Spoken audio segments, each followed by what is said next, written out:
Welcome back to another episode of the Generation Elevation podcast.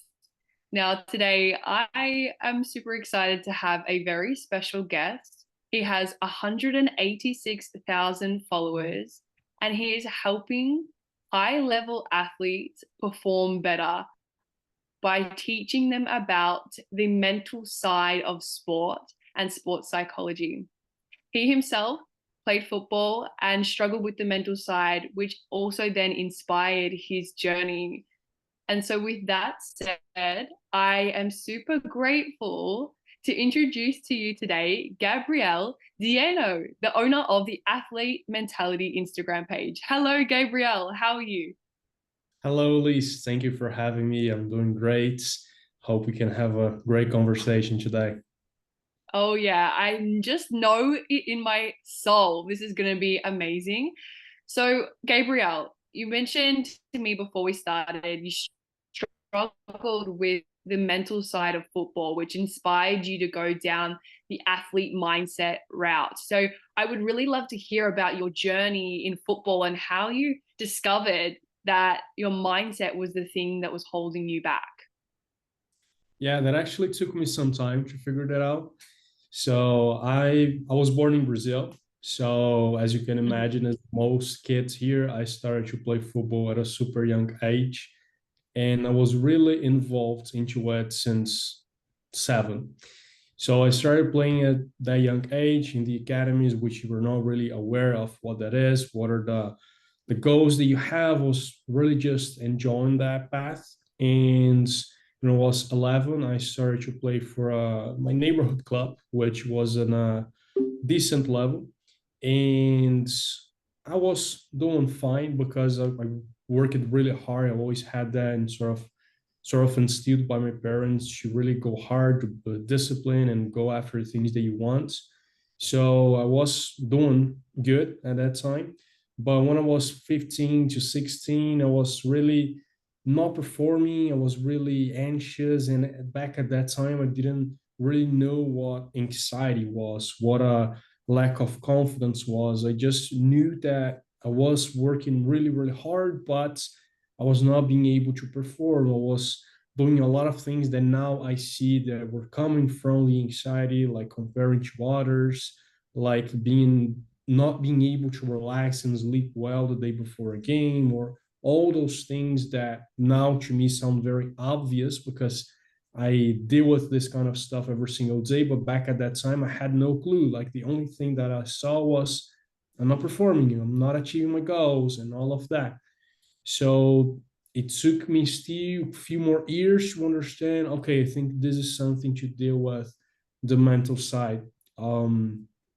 Back at that time, it's not many years ago, but back at that time, not many people spoke about psychology in sports. At least it was also, I think with the movement with the internet that became easier, but back in 2015, 2016, it was harder to find stuff about that. So that's how it started for me. Like I started to look on over the internet, on books, on podcasts, to try to find a reason why. I did a lot of things. Like I literally was trying everything that I could try. Some of them were very helpful. Most of them weren't as helpful as I wanted them to be, but all of them contributed to my sort of curiosity to learn more about the mental sides, which still a few years later led me to start to study psychology, to really considered this as a path after I decided I was not going to try to play professional football anymore. Wow. Yeah. Okay. So then in that journey of discovering the mental side of football, like you mentioned a few things that you really struggled with. As a coach nowadays, what do you find is the biggest thing that holds people back from performing at their peak? I would say fear is the number one thing, and then there are many factors that will create fear. So there's fear of criticism, fear of mistakes, fear of looking bad, fear of not achieving my potential, fear of disappointing others, all of those things, which in a way are all connected. Like it's very common that the same athlete fear all of those things, and one of them is the sort of triggers the highest, the stronger responses. So that's definitely the number one thing that happens, and we could discuss a lot about a lot of different reasons for that to happen, from social media to our inner beliefs to competing at a high level, competing at a world stage. All of those things play a role. It's obviously not a single factor that creates fear, and that's also why there's not sort of one solution fits all, like one thing that everyone can do that will dramatically change your life. It's doing the inner work, and for that there are many things that you can do. Of course, I really resonate with what you're saying here, Gabriel. Like for me, I started as a personal trainer and nutritionist and found that that wasn't enough, right? To give someone full transformation and change their life, the physical side of things wasn't enough. And that's what led me into the mental side and also like the spiritual side, working with energy and having that holistic background of breath work and all of the practices that you also have spoken about and I've seen on your page as well. If someone was to come to you, let's say an athlete, a high performer, and they were to come to you to address their limiting beliefs potentially or anxieties that are holding them back, right? What would be some of the things that you would take them through to help them discover where it's coming from and how to overcome it? Yeah, if an athlete comes with that goal, that will be extremely helpful, because the majority of not only athletes but the majority of people are not even aware of what that is, like what a limiting belief is. It's just, I'm not able to get X thing done, I'm not able to perform, or I'm not able to stick to my routine, or any of those things. So in most cases we'll first do the work to understand, okay, there's something in the mental side that's affecting my game, affecting my life. But once we get to that point, to that stage of, yes, there's something, there's a fear, there's a very high level of anxiety that's affecting my game. The first and probably the most important point is understanding why that's happening. Like, what is the belief? Is it that I have to prove that I am the best? Is it that I am playing this game to get a recognition from others? Because back when I was younger, it was getting the recognition of my parents, getting the recognition of my coach, but that was sort of installed in me that today I'm still seeking for that recognition now from the fans, from social media.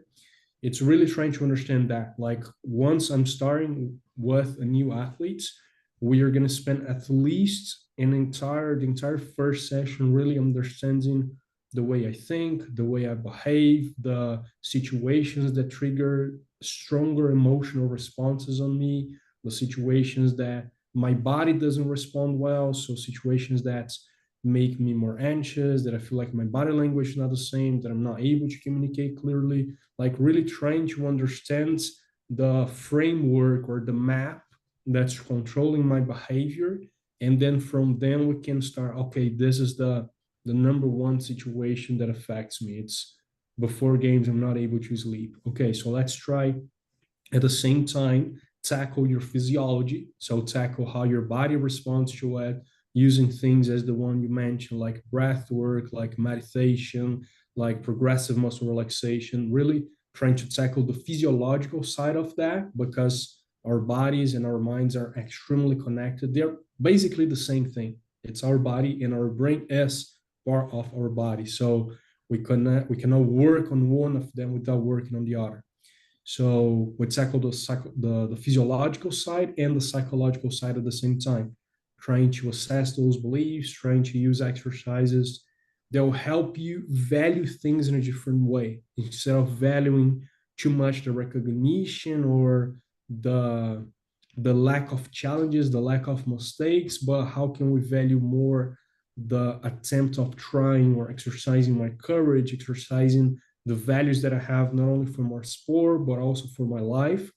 And as we go through that process, obviously with repetition, with consistency in those exercises, we're able to change the neuroplasticity of the brain, which is basically to say to change the functioning of how our brain is operating under the same scenarios.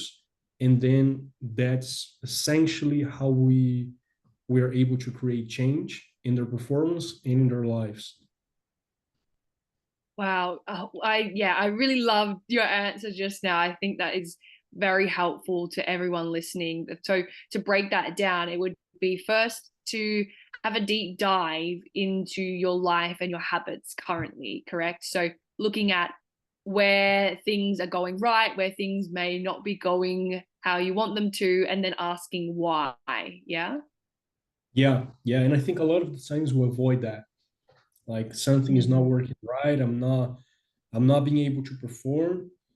I want to shut that down. I want to repress those thoughts, those emotions, and avoid situations that are gonna make me aware of that because it's uncomfortable. And today it's extremely easy. We just grab our phones, go through TikTok or through Instagram, and then it's gone. I can think about something else. But Mm, then the consequences are much stronger and it becomes more difficult to deal with. But mm. yes, that's the first approach, which can be very painful for some.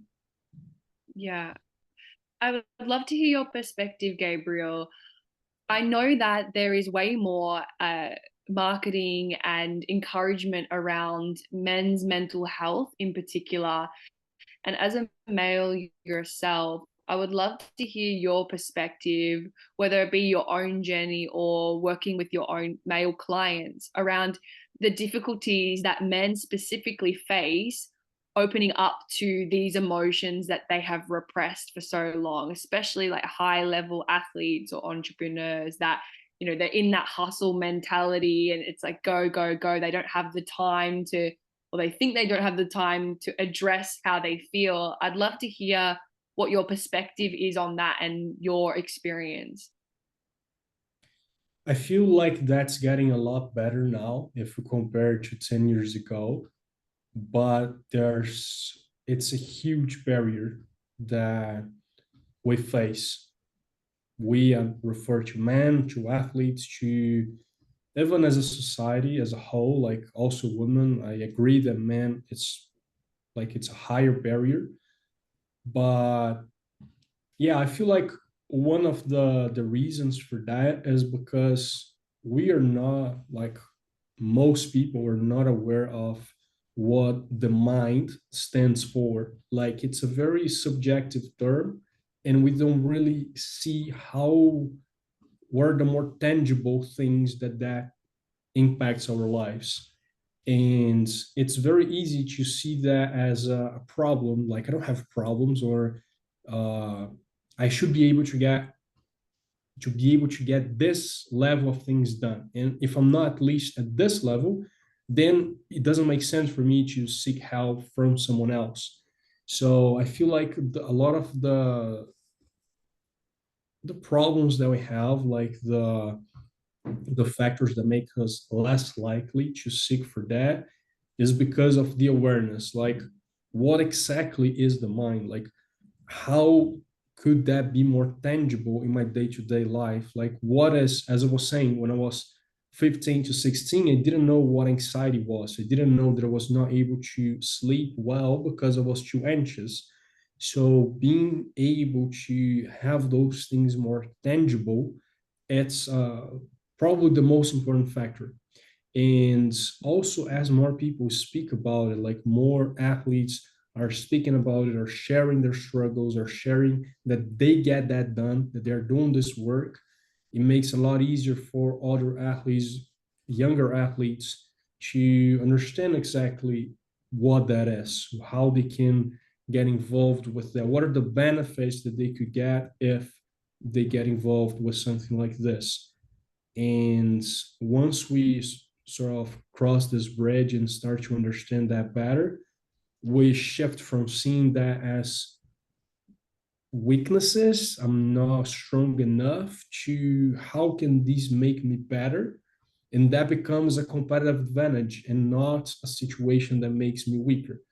So that's the sort of approach that I try to have when I'm speaking to athletes, to on my Instagram. I try to have that approach of this is a competitive advantage. This is not something that makes you weaker or a sign of weaknesses. And it's still hard, but I feel like we're making good progress in that area. And I feel like in 5 to 10 years, things will be a lot different than they are now, just like now they're very different from 10 years ago.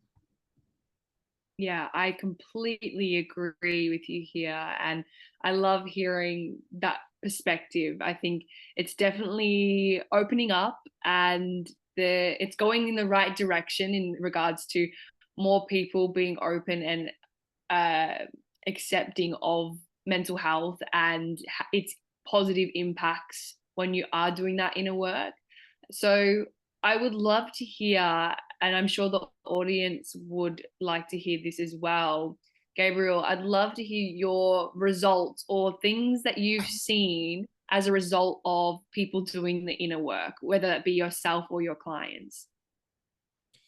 Yeah, I think with me, I think the sort of relevant point in my life was exactly when I was doing this transition from a football player to a mental coach to a psychologist, is that I started to study that for my own performance to sort of help myself. And then for 2 years, I was studying that on a pretty much day to day. And I was enjoying. It was something that I enjoyed doing. It was not like it didn't feel like work. It was really like a hobby. And but still I didn't want to do that. Like that was not my intention. I didn't want to become a mental performance coach. I didn't want to study psychology. I wanted to just play football. And at the moment that I was like, okay, this is really not working. I'm not making progress and I'm not even enjoying doing this anymore. It's not as it used to be before. And it got me to a point where, okay, so what do I do with my life? Like, this is the thing that I've been doing since I was 7. I never considered doing anything else rather than playing football. And that was the first experience that I had with a psychologist, trying to understand my values, trying to understand my motivations, trying to understand my passions. And even though now it seems so obvious that that is the thing that I should go for, because that was the thing that I was already doing every single day without getting any sort of reward, rather than I enjoy doing this. It was really doing that work of understanding my identity, understanding my motivations, understanding the factors around me that were forcing me in a way to continue to play football. And obviously those things were not in my consciousness. Like those things were just impacting me in a way that I couldn't see, that I was not able to identify how. And that really opened a new sort of path in my life of, okay, nice, there's something else that I'm passionate about that I can go for, and there's no deadline to make it, because as a football player we're always living with a deadline. Like you got to make it in the under 15s, then you're going to make it in the under 17s, then the under 18s, and then it's a constant pressure. And then I was able to sort of get out of that environment, that roads that I was living in for so long, and get involved with something new, which is hard. Like now I work with athletes, and I've been through the process of working with athletes that were playing professionally for 20 years, and now they are retiring. And Mm, it's a massive change. It's a work of trying to identify what's actually relevant, what's important in my life now that I don't have the urge to do anything else. I've got the money, I've got my family, I've got everything that I need. But what I'm gonna do with my life now that I don't have football, that I'm not an athlete anymore? So yeah, I think this is the most, in terms of performance, there it can be obviously more catchy. Like this guy won the league, he won that title. But in terms of transformation, I feel like when you're transitioning from areas of work, of your duties, it's a lot more challenging because it goes right into your habits, into your identity, into the things they're used to, and it's a lot harder to make that transition. Yeah, for sure. I definitely have noticed this whether it's all entrepreneurs that are kind of going into that retirement or having that life shift. All the questions around your identity and how you've based your ego your entire life come into question, right? So for people that have like done inner work, and let's say you've worked with athletes and others that have really put this work into practice, what are some of the results that you've seen so that anyone listening who may be skeptical about doing this work and working on their mental health or meditating, etc., and doing these practices, anyone who's skeptical can have maybe some anecdotal evidence that this stuff may actually have some positive benefits for them? Yeah, for sure. I think this still on this sort of path of speaking about the identity.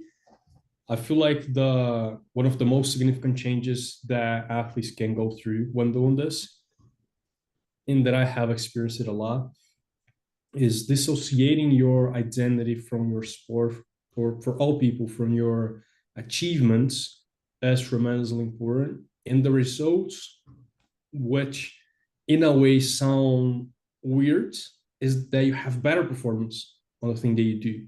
So when we have an identity that's based on performance, we're always living with the fear of I have to perform or I cannot underperform at that specific situation. And when we do this inner work of understanding why that is, why do I need to prove this, why my identity is so attached to my performance, and I'm able to overcome that fear of, yeah, what happens if I don't perform? Like nothing. The world is still the same. You are still the same person. You live in the same house. You speak to the same people. You eat the same foods. You have the same friends. Nothing changes. Obviously, if you're not performing for an entire season, then you might lose your contract. And yes, that's something that we should have some level of fear to it, but a fear that actually helps you to be aware of the consequences, not a fear that blocks your potential. So being able to do this inner work to understand who you are, what are the things that you stand for, the things that you really value the most in life, and start questioning if the things that you are valuing today are they actually that important to, yes, getting to the national team is obviously important, but is there more important than yourself? Are you willing to sacrifice your own life for that? And moreover, if you sacrifice, are you not less likely to achieve that because the long-term consequences are so harmful that they're going to lower your motivation, they're going to increase your stress levels, increase your anxiety levels, and then you're not going to be able to perform as well or not for long enough in your career. So trying to do this assessment of the short-term and long-term consequences of what are the things you're valuing most and how can we start valuing other things they're more aligned with who you are and who you want to be, which in return will correlate with better achievements in your sport. Yeah, I love this. And I really think that this is applicable for really just anyone, right? Whether it be athletes listening to this, or even if you just have like a not normal 9 to 5 job, right?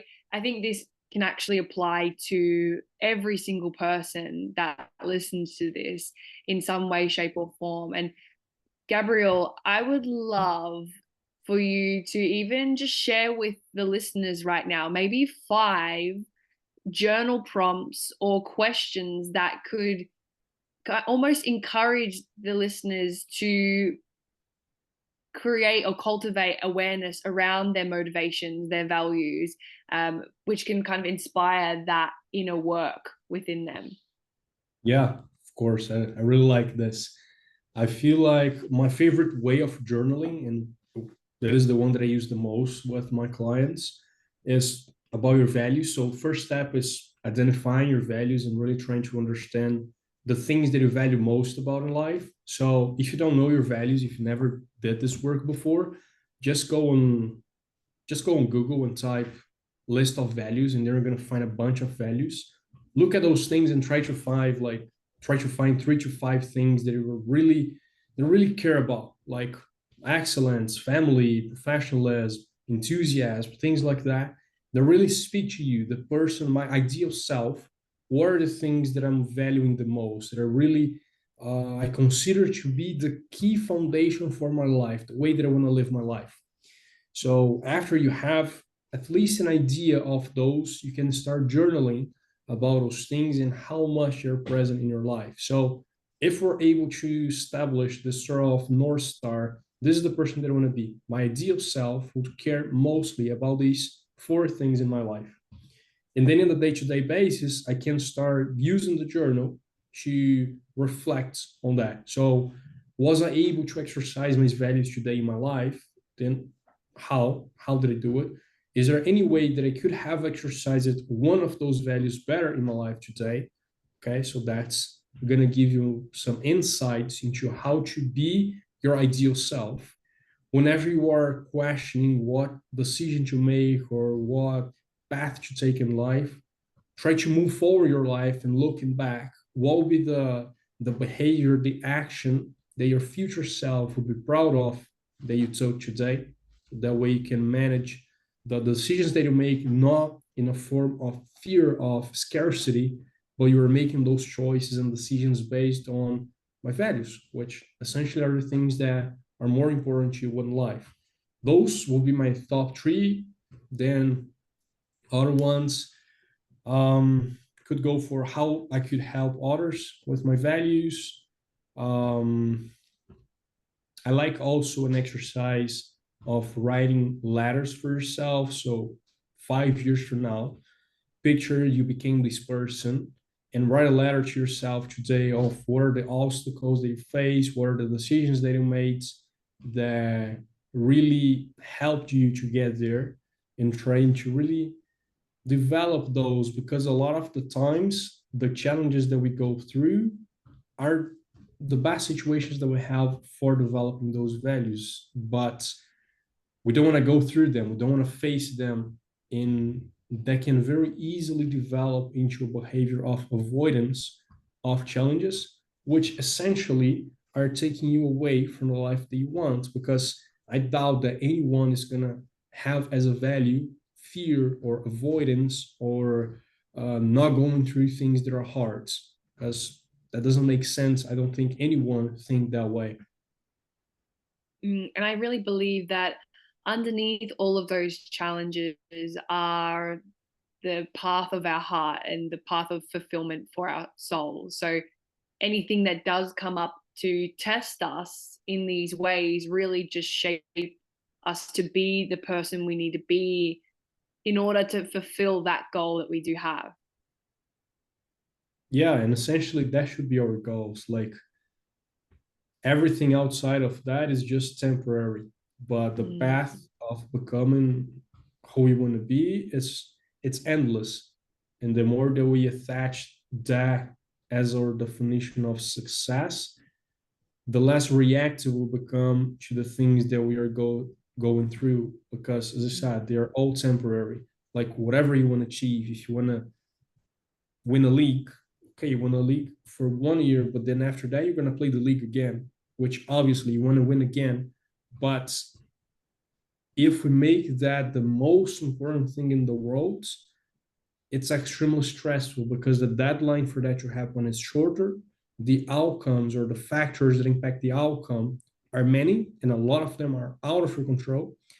And the best possibility that you have for allowing yourself to win that is by focusing on becoming the best version of yourself that you can. And the more clarity that you have on that path of how do I become the best version of myself through the values, through my habits, the easier it is to maintain myself in that day-to-day practice of taking steps towards that goal, which, as I said, will correlate with the best chances possible of achieving that outcome, that goal that you have. Mm, yeah, for sure. It is almost like just letting go of their outcome, like you said, and being happy, or being that, tapping into your inner fulfillment, or that self-acceptance, self-love unconditionally. So rather than only being kind to yourself or being proud of yourself in those high moments, it's like even in moments that are challenging, being sure to like keep having that self-respect, self-love, that confidence. I feel like life can teach us that when everything's going really great, then that's okay to be happy. But then if the weather is not good, then you can't be happy. You have to be sad. Or if you're not winning the game, it means that you can't enjoy it. You have to be acting a certain way. And it's like, well, no, if we let go and let it be the things around us that we cannot control, and we actually just bring back our awareness to the thing that we can control, which is our emotions, ourselves, it's a way more empowered position to be in, because instead of being victim to your circumstances, you're now victor, regardless of whether you're winning the game or not. Yeah, absolutely, absolutely. And also on that, I really like what you said about we have to feel a certain way. We have to feel in a specific way if we win or lose the game.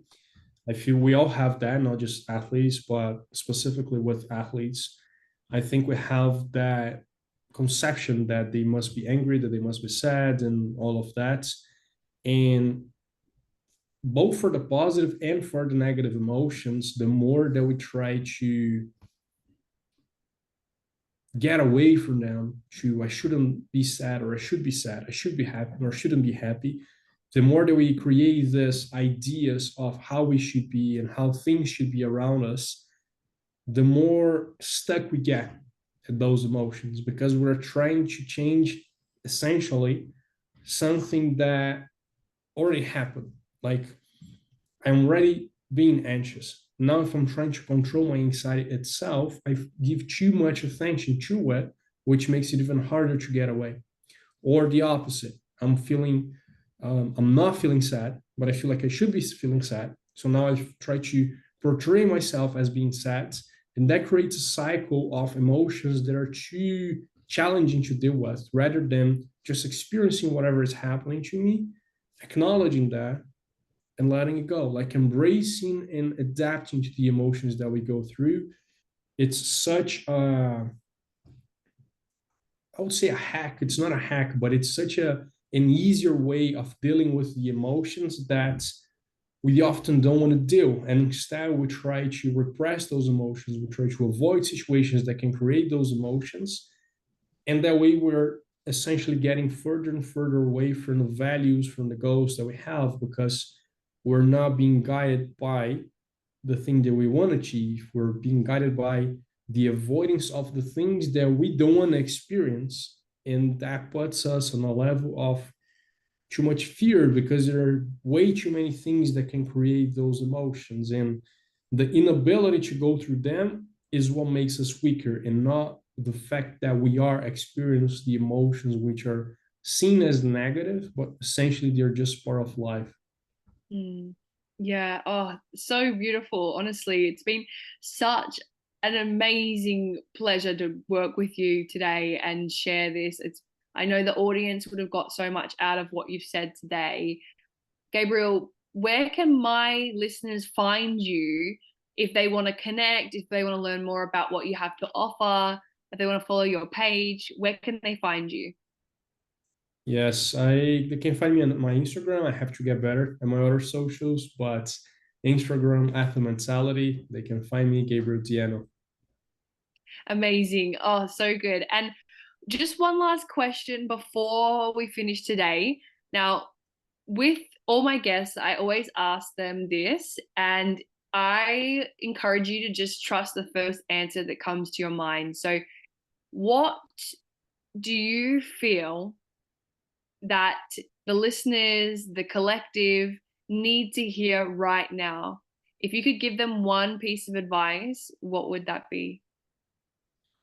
do not avoid any obstacles, emotions, or experiences. The more you embrace them, the more experiences you are adding to your life, which essentially makes your life more complex, which is essentially what makes our lives more interesting.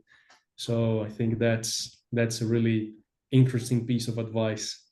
I love this so much. And you know what? I just wanted to add on to that is that no one would watch a movie if it didn't have some sort of villain or adversity, right? It would be boring.